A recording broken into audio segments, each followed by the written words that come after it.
Hello, lovelies. If it's school holidays for you, I hope you are having a good week and enjoying that. And if it's not school holidays or that doesn't apply to you, then I also hope you're enjoying that. I'm having a day of farming children out to play dates and actually getting some work done, which has been really good.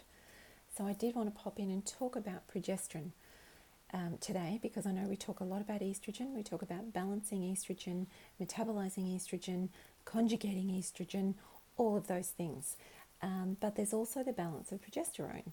So a lot of ladies don't need extra progesterone.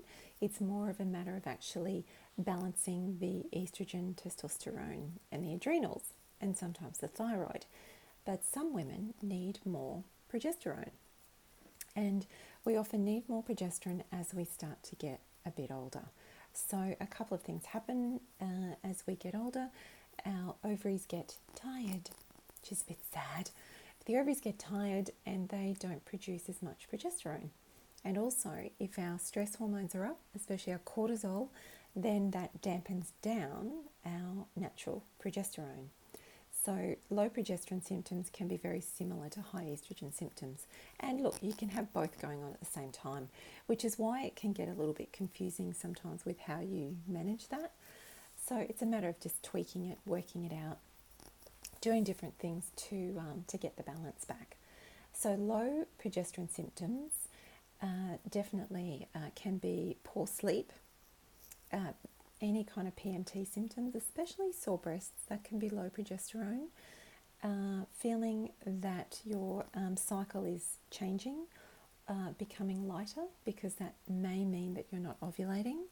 But it can also be when it's becoming heavier as well, because the lack of progesterone can cause that imbalance with the estrogen. So the body realistically has like a higher estrogen and the period can be heavier.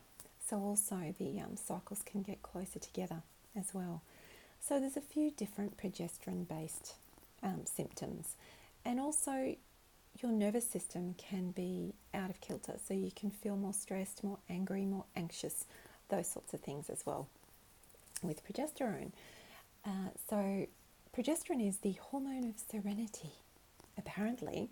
So it does explain why in the second trimester of pregnancy, when the progesterone's nice and high, that you can just feel amazing and you can be glowing. So that explains a little bit of that hormone of serenity. So how do we get more progesterone? Sometimes it can be tricky. We have herbs that we use. Vitex or chaste tree is one of those herbs. It's probably the most common that I tend to use. And we can use this when the ovaries are still working. So that means you still have a cycle, or you still have a cycle that's happening even if it's on and off. So the ovaries are able to respond to the Vitex and increase the progesterone. Other progesterogenic things are, would you believe, vitamin C and flax. So often I'll put those into the mix as well if we're naturally trying to increase progesterone.